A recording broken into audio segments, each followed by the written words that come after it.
오늘은 스가랴 12장 5절에서 9절 말씀 묵상하겠습니다. 12장 5절에서 9절까지 말씀입니다. 말씀 읽겠습니다. 유다의 우두머리들이 마음속에 이르기를 예루살렘 주민이 그들의 하나님 만군의 여호와로 말미암아 힘을 얻었다 할지라. 그날에 내가 유다 지도자들을 나무 가운데 화로 같게 하며 곡식단 사이에 횃불 같게 하리니 그들이 그 좌우에 에워싼 모든 민족들을 물살할 것이요 예루살렘 사람들은 다시 본 곳 예루살렘에 살게 되리라. 여호와가 먼저 유다 장막을 구원하리니 이는 다윗의 집의 영광과 예루살렘 주민의 영광이 유다보다 더하지 못하게 하려 함이니라. 그날에 여호와가 예루살렘 주민을 보호하리니 그 중에 약한 자가 그날에는 다윗 같겠고 다윗 족속은 하나님 같고 무리 앞에 있는 여호와의 사자가 될 것이라. 예루살렘을 치러 오는 이방 나라들을 그날에 내가 멸하기를 힘쓰리라. 아멘.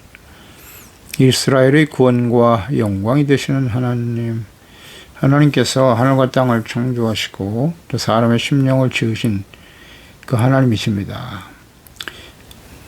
예루살렘이 다시 회복되고 성전이 세워지는 그 과정에서 하나님께서는 장차 그리스도를 보내서 세우실 하나님의 나라 예루살렘에 대해서 말씀하시고 주변 나라들은 다 멸망의 길을 갈지라도 하나님께서 이스라엘을 지켜 회복시켜 주실 것이다 라는 말씀도 하셨고 또 더 나아가서 그리스도를 거부함으로써 이스라엘이 멸망의 길을 가기도 할 것이다.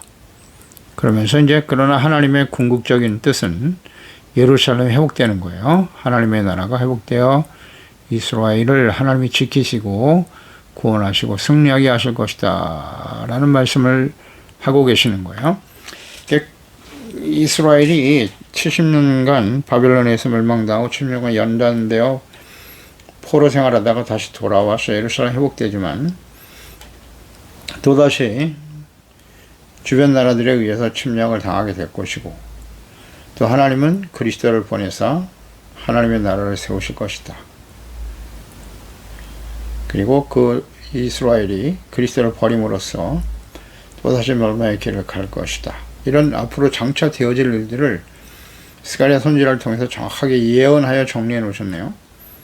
그리고 그런 가운데서도 예루살렘을 하나님이 다시 지켜주신다 라는 말씀으로 이어지죠. 그러니까 이것은 예수님의 초림 그 이후에 이스라엘의 역사, 또 장차 예루살렘이 다시 회복되어질 것과 예수 그리스도의 재림과 마지막 심판까지 다 연결되어 있는 하나님의 계획과 뜻임을 우리가 잘 알 수 있어요. 이런 측면에서 이 말씀을 우리가 묵상해야 정확하게 이해가 될 수 있는 거예요. 그런 많은 시련과 어려운 과정을 거치게 될 거예요. 그것은 이스라엘이 온전하지 못하기 때문일 텐데 그래도 하나님은 궁극적으로 언약의 백성들을 보호하시고 지켜주실 것이다 라는 약속 예언의 말씀인 것이죠. 5절에 보면 유다의 머리들이 마음속에 이르기를 예루살렘 주민이 그들의 하나님 만군의 여호와로 말미암아 힘을 얻었다 할 것이다. 그러니까 유다의 지도자들, 왕, 제사장, 선지자들 이스라엘을 지키고 보호하는 것이 자신들이 아니라 하나님의 힘을 깨닫고 고백하게 될 것이다 라는 말씀인데요. 그래서 이스라엘을 지키시며 구원하시는 분은 하나님이세요. 이 하나님을 알고 그 하나님이 왕이 되어 다스리시는 하나님의 나라가 세워지는 것이 하나님의 뜻이거든요. 그러니까 하나님의 말씀을 잘 듣고 지켜 순종하는 의롭고 거룩한 하나님의 자녀와 백성이 되고 왕같은 제사장으로서 그 역할과 사명을 다하는 것이 하나님의 뜻인 겁니다. 그래서 하나님이 지켜주시는 하나님의 나라, 하나님이 다스리시는 나라를 세워가는 일에 힘써야 되거든요. 일에 힘썼던 사람, 하나님의 사람 다윗이죠. 그 다윗의 고백을 보면 시편 18편이죠. 1절 이하에 보면 나의 힘이신 여호와여 내가 주를 사랑하나이다. 여호와는 나의 반석이시고 요새시고 건지시는 이시며 나의 하나님이시오. 내가 그 안에 피할 나의 바위시고 나의 방패 나의 구원의 뿔 나의 산성이시로다. 내가 찬송받으실 여호와께 아뢰리니 내 원수들에게서 구원을 얻으리로다. 아멘. 하나님만이 요새 반석, 건지시는 자, 구원, 피할 바위, 구원의 뿔, 산성 끊임없이 고백하죠. 그러니까 다윗은 자신이 왕이 되었지만 하나님께서 이스라엘을 지키시는 요새와 구원이 되시는 분이심을 분명히 알고 나의 힘이라고 말씀하고 있잖아요. 힘이신 여호와여 내가 주님을 사랑합니다. 이 다윗과 같은 고백을 하게 될 것이라는 거예요. 이스라엘. 그러나 다윗 이후에 북이스라엘 왕들과 유다의 왕들 다 자신의 능력으로 자신이 왕이 되어 교만 방자하다가 왕이신 하나님을 버리고 악을 행하다가 멸망의 길을 가고 말았죠. 근데 다윗은 분명히 알고 있었어요. 이스라엘의 왕은 자신이 아니라 하나님이시다. 간단한 진리인데요.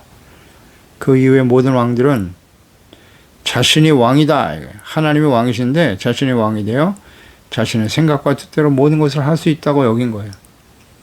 그래서 결국 멸망의 길을 간 것입니다. 간단합니다. 하나님과 재물 두 주인을 겸하여 섬길 수 없다고 말씀하셨어요. 예수님께서. 하나님이 주인이시냐 아니면 자기 자신을 포함한 재물. 재물이 사실 하나님과 견줄 수 있는 강력한 힘이죠. 이 세상의 주인은 사실은 재물이에요. 재물. 재물이 있는 자가 세상의 주인이에요. 정치 권력자들도 그 재물 있는 사람 밑에서 종노릇 하며 살아가는 거예요. 그게 세상 아닌가요? 그건 모르면 안 됩니다. 재물이 주인이에요. 하나님과 견줄 수 있는 강력한 힘을 가진 신이죠.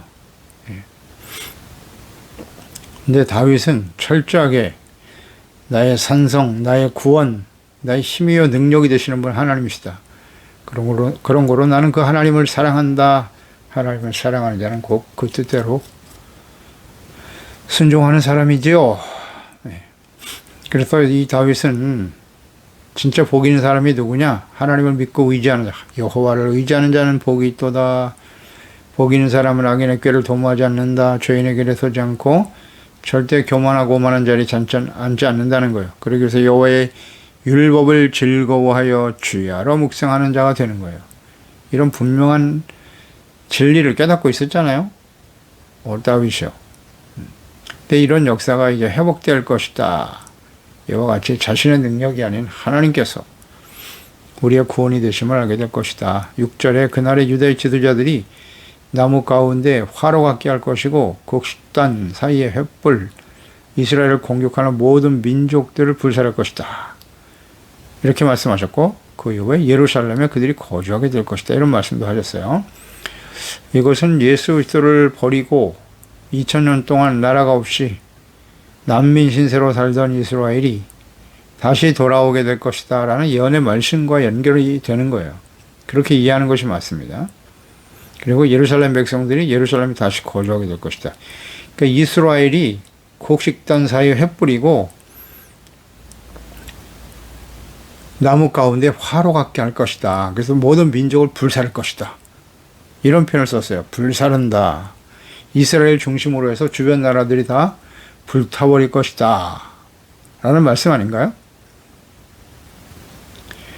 자, 이것은 우리 역사적으로 이 말씀이 어떻게 성취되어지는가. 이게 무리한 해석이 아닐 거예요. 그리스도를 보내실 것을 이미 약속하셨잖아요. 그리고 그리스도를 거부할 이스라엘 백성들은 난민이 되어 나라를 잃어 로마에서 완전히 망하고 나라를 잃어버리고 2000년 동안 난민 신세가 되어서 특히 유럽에는 유럽 사람들 대부분 카톨릭 국가들이죠. 그들에게 혐오의 대상이 되고 말이죠. 수백만이 학살당하는 비극적인 역사를 계속 이어왔단 말이에요. 근데 그들이 이제는 주변 나라들 유다의 지도자들이 나무 가운데 화로 곡식단 사이 횃불처럼 그와 같은 존재가 되어서 주변 나라들을 다 불태워버릴 것이다. 그리고 예루살렘에 다시 거주하게 될 것이다. 라는 말씀과 연결해서 묵상을 해볼까요? 저는 이렇게 묵상이 되는데요. 이스라엘의 회복과 연결해서 우리가 묵상해 볼 수가 있어요. 그리스도를 버리고 난민이 되어 살던 이스라엘이 1948년에 독립국가가 된단 말이죠. 그 이전의 과정을 보면 19세기 말부터 다시 예루살렘으로 돌아가자라고 하는 이 알리아 운동이 시작됐어요. 예루살렘으로 다시 돌아가자. 세계에 흩어진 모든 백성들에게. 그러나 실제로 돌아가기가 쉽지 않았죠. 모슬렘이 지배하고 있었기 때문에, 점령하고 있는 상태였기 때문에 그렇죠. 그런데 전쟁이 일어나죠. 19세기 말과 20세기 초반에 세계 1차 대전, 2차 대전이 일어나잖아요. 그래서 대부분 유럽에서 일어난 전쟁이니까요. 유럽의 모든 나라들이 전쟁으로 불타버립니다. 오늘 보세요. 이스라엘 중심으로 해서 주변 나라들 화로가 끼할 것이고, 나무 가운데 화로, 곡식단 사이 횃불이 되어 모든 이스라엘을 공격하는 모든 민족을 불살할 것이다. 그러니까 사실 유럽이 이스라엘을 엄청나게 혐오하고 박해했어요. 그래서 이런 나라들을 불살을 것이다 라는 말씀과 연결해 보세요. 1, 2차 대전 왜 일어났을까? 뭐 여러 가지 원인이 있습니다만 이 말씀과 연결해 보면 하나님의 말씀이 성취되는 거예요. 이스라엘을 다시 회복시키기 위한 하나님의 뜻이다. 이건 무리한 해석이 아닙니다. 보세요. 1차 대전, 2차 대전 후에 유럽에 엄청난 전쟁이 일어났잖아요. 그래서 완전히 폐허가 돼가지고 1, 2차 대전이 끝난 이후에 온 세상에 흩어진 유대인들이 예루살렘으로 돌아오게 되는 거예요. 이 말씀과 연결해서 묵상해 보자는 거예요. 1차 세계대전 중에 영국은 팔레스타인, 즉 아랍 사람들을 그들에게 군사 협력을 얻기 위해서 맥마흔이라는 선언을 하게 돼요. 그 선언을 통해서 그들의 독립을 약속해요. 팔레스타인. 아랍 사람들이 이제 이스라엘의 주인이다. 정식으로 내가 인정해 줄게. 또 영국이 지배하고 다스리는 그런 시기였으니까요. 그런데 전쟁을 위해서 영국이 더 많은 힘을 얻기 위해서 시오니스트, 즉 유대인들의 지지도 필요했단 말이죠. 그래서 영국은 1917년에 벨푸어 선언을 통해서 팔레스타인의 유대 국가 건설을 지지한다라는 또 다른 약속을 해요. 그러니까 맥마흔 선언은 팔레스타인의 독립을 인정해 주겠다. 그 다음 1917년에 벨푸어 선언은 유대인들에게 유대 국가 건설을 지지한다라는 지킬 수 없는 두 가지 약속을 하게 되는 거예요. 그래서 이 일로 인해서 전쟁이 일어나고 2차 대전이 끝난 이후에 미국의 영향력이 굉장히 커졌죠. 그래서 미국과 영국의 영향력이 커지면서 그들에 의해서 이제 예루살렘이 다시 회복되는, 그래서 이스라엘 백성들이 유럽으로 돌아오는 계기가 되었다는 거예요. 이 벨푸어 선언 때문에, 이 전쟁 때문에 결국 유대인들이 이주해 오기 시작한 거예요. 그리고 너무나 많은 유대인들이 학살을 당했기 때문에 역사적으로 봐도 유대인들에게 너무 가슴 아픈 일이었고 했기 때문에 동정론도 많이 잃었고, 그래서 자연스럽게 1, 2차 대전을 지나서 주변 나라들이 다 불타버리고 전쟁으로 폐허가 된 상태에 예루살렘이 회복되는 거예요. 그래서 결국 이 두 가지 선언을 한꺼번에 했기 때문에 결국 미국과 영국, 유럽의 승리로 돌아갔지 않았습니까? 예, 독일은 패배국이 되어버렸고요. 그래서 벨푸어 선언에 또 힘을 실어주기도 하면서 그 이전에 또 약속도 있기 때문에 유엔에서는 결국 이런 결정을 내리죠. 그래서 이 유럽과 러시아에서 팔레스타인으로 유대인들이 이주 오기를 시작했는데 결국 유엔이 1947년 11월 팔레스타인의 약 56%는 유다 국가에 43%는 아랍 국가에 할당하라라고 결정했어요. 우리나라가 미국과 소련에 의해서 남북으로 갈린 것처럼 그 2차 대전 이후에 이렇게 56대 43으로 이스라엘을 나누어 주게 되는 거예요. 그래서 예루살렘도 반반으로 나뉘었습니다. 지금까지 그것 때문에 계속 분쟁이 일어나고 있는 겁니다. 그러니까 아랍인들은 이 분할안을 거부했죠. 그러니까 이를 받아들인 유대인들은 그래도 이걸 받아들였어요. 나라가 다시 회복될 수 있다고 하는 것 때문에. 그래서 이스라엘은 1948년에 이스라엘을 다시 건국하게 되죠. 독립이 그래서 일어나는 거예요. 그러니까 아랍 사람들은 이걸 절대 인정할 수 없기 때문에 주변에 있는 요르단, 시리아, 이집트 전체 힘을 함께 힘을 모아서 6.1 전쟁을 치르게 되는데 여기서 이스라엘이 승리합니다. 제3차 중동 전쟁. 승리하게 되죠. 그래서 결국은 이스라엘 나라가 정식으로 세워지게 되는 거예요. 그러니까 이런 과정을 보면 역사를 통해서 우리가 확인될 수 있는 것 아니겠습니까? 하나님의 말씀과 예언이 성취되는 것이다. 성취되었다라는 거예요. 근데 하나님의 말씀은 이렇게 이루어져요. 이제 곧 예수 그리스도의 재림과 마지막 심판에 대한 예언의 말씀이 성취될 것이다. 그러니까 우리가 선지서를 계속 묵상하면서 확신하는 바입니다. 이제 곧 예수님의 재림과 요한계시록의 말씀이 성취될 거예요. 그리고 그 심판 이후에 새 예루살렘이 새하늘과 새 땅, 이 땅이 펼쳐지고 새 예루살렘이 내려오고 그곳에 거주하는 사람들이 세워지게 될 것이다. 그러면 예루살렘, 새 예루살렘에 거주할 사람들은 누구냐? 계시록 21장 22절 17절에 나와 있죠. 성 안에서 내가 성전을 보지 못하였으니 이는 주 하나님 곧 전능하신 이와 및 어린 양이 그의 성전이 되심이라. 그 성은 해나 달이 비침이 쓸데없다. 이는 하나님의 영광이 비치고 어린 양이 그 등불이 되심이라. 만국이 그 빛 가운데로 다니고 땅의 왕들이 자기의 영광을 가지고 그리로 들어가리라. 낮에 성문들을 도무지 닫지 아니하리니 거기에는 밤이 없음이라. 사람들이 만국의 영광과 존귀를 가지고 그리로 들어가겠고 무엇이든지 속된 것이나 가정한 일 또는 거짓말하는 자는 결코 그리로 들어가지 못하되 오직 어린 양의 생명책에 기록된 자들만 들어가리라. 아멘. 속된 것, 가증한 일, 거짓말하는 자 결코 못 들어가요. 천국에 갈 수 없다. 오직 어린 양의 생명책에 기록된 자들만 들어간다. 어린 양 예수 그리스도의 피로 죄사함받고 용서받고 의롭다움을 얻은 자들이 들어가는 것이죠. 생명책, 어린 양 생명책에 기록된 자. 계시록 3장 1절 이하에도 보면 사대교회에 대해서 예수님께서 마지막 시대에 이 말 교회, 사대교회와 같은 교회들이 있을 것이다. 사대교회 사자에 편지하라. 하나님의 일곱 영과 일곱 별을 가지시니가 이르시되 내가 내 행위를 안다. 내가 살았다는 이름은 가졌으나 죽은 자로다. 형식적인 신앙의 모습은 갖고 있지만 실제로는 죽은 자라고 사대교회를 그렇게 말씀하셨어요. 교회입니다. 교회. 너는 일깨어 그는 남은 바 죽게 된 것을 굳건하게 하라. 내 하나님 앞에 내 행위에 온전한 것을 찾지 못하였느니라. 이기는 자는 이와 같이 흰옷을 입을 것이고 내가 그 이름을 생명책에서 결코 지우지 아니하고 그 이름을 내 아버지 앞과 그 천사들의 앞에서 시인하게 될 것이다. 귀 있는 자는 성령이 교회들에게 하시는 말씀을 들을지어다 라고 말씀하시죠. 생명책에서 결코 지우지 않는다. 이기는 자는 그랬어요.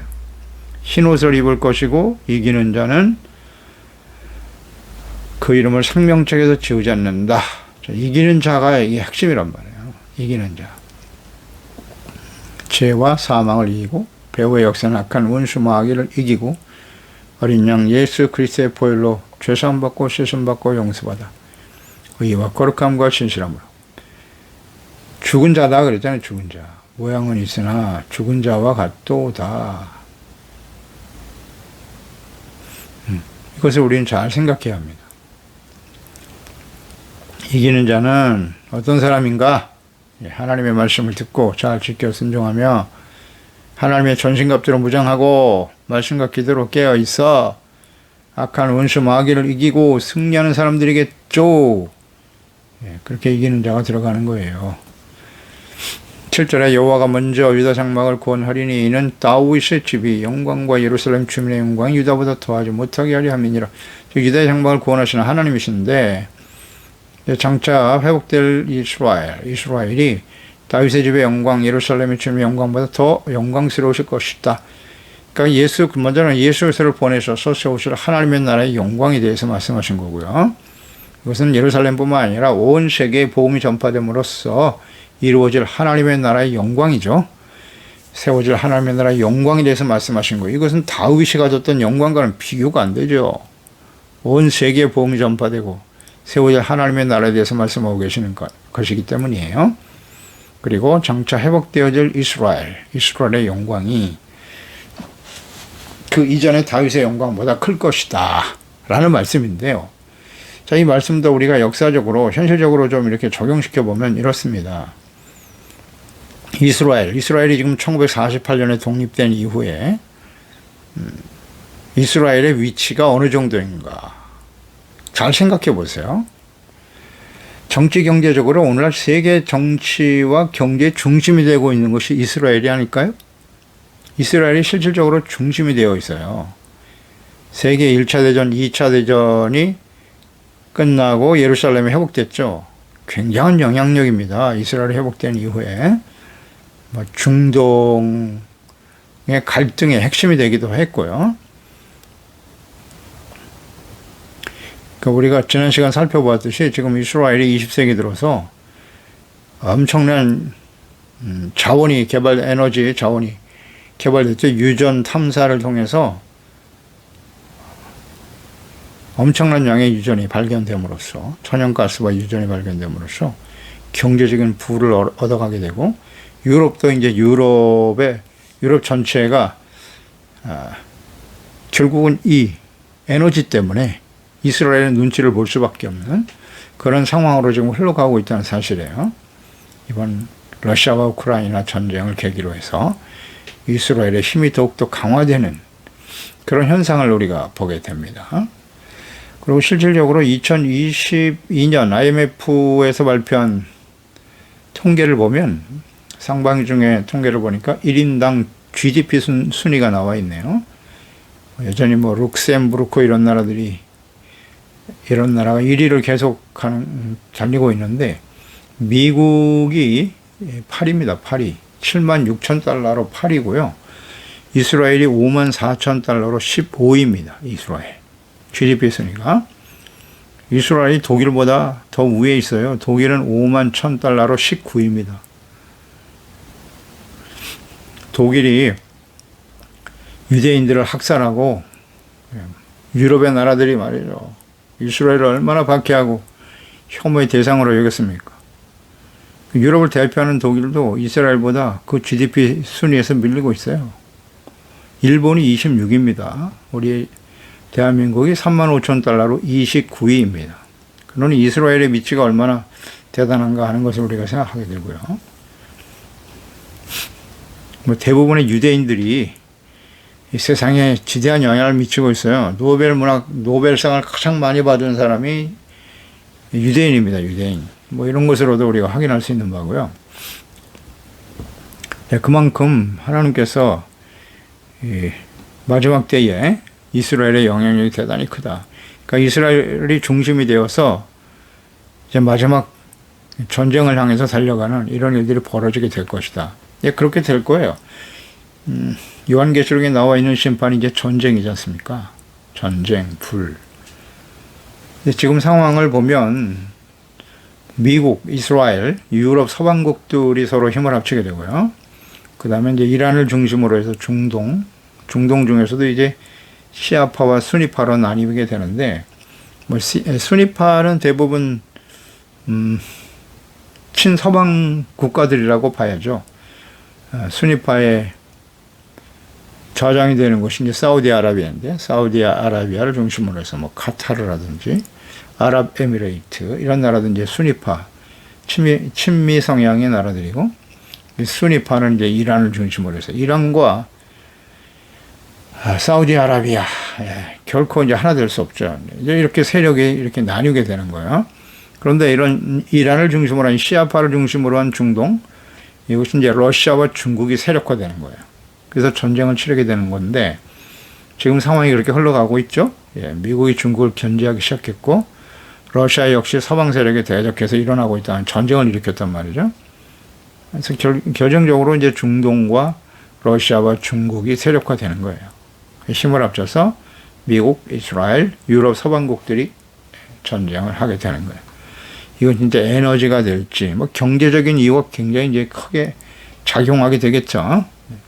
그래서 전쟁이 일어날 것이다 하는 상황들을 우리는 다 지금 볼 수가 있어요. 충분히 예견되는 상황들이에요. 그래서 요즘 신냉전 시대다 이렇게 흘러가고 있는데, 결국 그렇게 될 거예요. 모든 나라는 전쟁이라는 건 결국 욕심 때문에 생기는 것이기 때문에, 자기 나라의 이익 때문에 이런 전쟁은 계속 일어나게 될 것이다. 충돌하게 되겠죠? 이후에 하나님께서 다스리시는 하나님의 나라가 온 세상, 이 세상에 임하게 될 것이다 라는 것을 우리는 말씀을 통해서 깨닫게 되죠.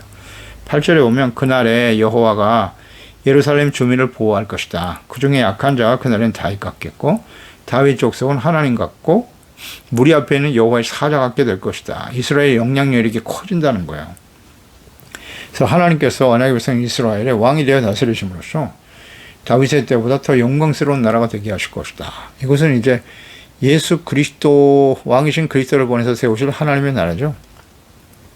그래서 이 하나님의 나라가 강력하게 온 세상에 영향을 미칠 것이라는 의미가 될 것이고, 실제적으로 이스라엘이 세계 역사, 세계 정치, 경제, 사회에 가장 중요한 역할을 하게 될 것이다 라는 말씀이기도 한 거예요. 강력한 나라가 되게 하실 것이다. 그렇게 되어가고 있죠, 지금. 이 말씀에 대해서 하나님이 세우실 하나님의 나라, 다윗보다 영광스러운 나라, 이것이 이제 스가랴 선지자를 통해 주셨던 말씀인데, 이것을 예수님 당시에 하나님의 백성들이 이것을 잘못 이해했어요. 예수님은 그 당시에 왕으로, 그리스도 왕으로 오신 분인데 세상 나라의 왕이 아니에요. 이스라엘의 왕이 되어 강력한 힘을 가지고 이 다윗보다 훨씬 더 강한 나라를 세워줄 것이다 라는 이 말씀을 잘못 이해하고 있었던 거예요. 하나님께서 다스리시는 하나님의 나라를 세우기 위해서 오셨던 거거든요. 그것을 위해서는 예수님은 십자가에 죽으셔야만 했고, 그러니까 이걸 도저히 받아들일 수가 없었던 거죠. 이렇게 힘없이 십자가에 죽어버리신 예수님은 우리의 왕 그리스도이실 수 없다는 거예요. 그래서 지금도 이스라엘은 십자가에 죽으신 예수님을 인정하지 않아요. 그리스도라고 받아들이지 않습니다. 그러니까 이 스가랴서 말씀을 잘못 이해하고 적용하니까 이와 같은 일들이 벌어지는 거예요. 이것은 한참 후에 정말 이 시대에 일어날 하나님의 예언의 말씀이었던 것인데 지금 다 이해가 되네요. 이 말씀을 보니까. 이 시대에 일어날, 마지막 때 일어날 이스라엘의 영향력에 대해서 말씀하신 것인데 잘못 이해하고 있었다. 성경을 보면 다 알게 돼요. 역사와 연결해서 우리가 이해할 수 있는 것이죠. 9절에 보면 예루살렘을 치러 온 이방 나라들을 그날에 내가 멸하기를 힘쓰리라. 그러니까 하나님께서는 예루살렘 언약의 백성들을 보호하시고 지키시기 위해서 대적들을 다 멸하실 것이다 라는 말씀하셨죠. 예수 그리스도를 믿는 믿음과 고백 위에 세워진 교회, 대적들이 박해하고 공격하지만 결코 무너뜨릴 수 없다. 하나님께서 종국적으로는 승리하게 하신다는 것입니다. 그러니까 복음과 그리스도인들을 박해하던 로마, 결국 예수 그리스도와 복음 앞에 무릎을 꿇지 않았습니까? 빌립보서 2장 10절로 11절에 하늘에 있는 자들과 땅에 있는 자들과 땅 아래에 있는 자들로 모든 무릎을 예수의 이름에 꿇게 하셨다. 모든 입으로 예수 그리스도를 주라 시인하여 하나님 아버지께 영광을 돌리게 하셨나니라. 말씀대로죠.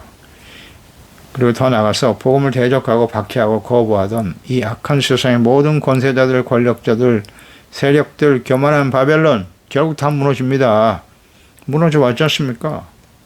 복음을 대적했던 공산주의 세력들 다 무너지잖아요. 그게 우연입니까? 하나님의 말씀대로 되는 겁니다.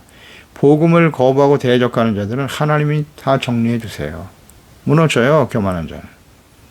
그래서 결국 요한계시록의 마지막 온 지구상에 일어날 하나님의 심판, 계시록 18장 2절이죠. 힘찬 음성으로 외쳐 이르되 무너졌도다 무너졌도다 큰 성 바벨론이여 귀신의 초소와 각종 더러운 영이 모이는 곳이 곳과 각종 더럽고 가증한 새들이 모이는 것이 되었도다. 큰 성 바벨론이 무너졌다. 바벨론은 무엇이다? 하나님과 예수 그리스도와 복음을 대적하는 악한 세력들이죠. 정치, 경제, 군사적으로 강력한 힘을 앞세우면서 자랑하던 교만한 자들 결국 멸망당한다.